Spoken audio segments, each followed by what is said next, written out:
হযরত মুহাম্মদ সাল্লাল্লাহু আলাইহি সাল্লামের জীবনের শেষ মুহূর্ত। মুহাম্মদ সাল্লাল্লাহু আলাইহি সাল্লামের জীবনের শেষ মুহূর্ত চলছে। হঠাৎ সেখানে একজন লোক এসে সালাম দিলেন আর বললেন, আমি কি ভেতরে আসতে পারি? ফাতেমা রাদিয়াল্লাহু বললেন, দুঃখিত, আমার বাবা খুবই অসুস্থ।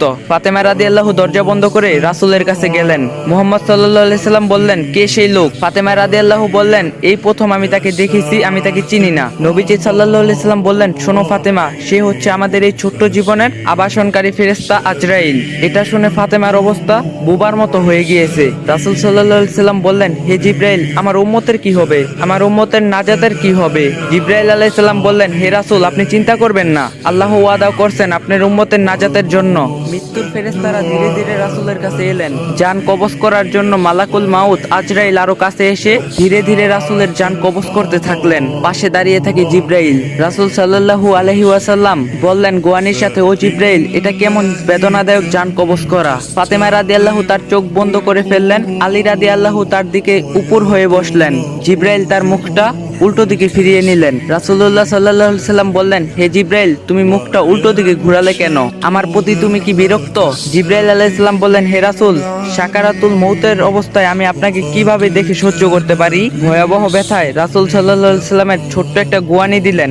রাসূল সাল্লাল্লাহু আলাইহি সাল্লাম বললেন, হে আল্লাহ, মউতটা জান কবজের সময় যতই ভয়াবহ হোক সমস্যা নেই, আমাকে সকল ব্যথা দাও, আমি বরণ করব, কিন্তু আমার উম্মতকে ব্যথা দিও না। রাসূলের শরীরটা ধীরে ধীরে ঠান্ডা হয়ে আসতে লাগলো। তার পা বুক কিছুই নড়ছে না। এখন আর রাসূলের চোখের পানির সাথে তার ঠোঁটটা কম্পিত ছিল। তিনি কিছু বলবেন মনে হয়। আলী রাদিয়াল্লাহু রাসূলের মুখের কাছে কানটা নিয়ে গেলেন। নামাজ কায়েম করো এবং তোমাদের মাঝে থাকা দুর্বলদের যত্ন নাও।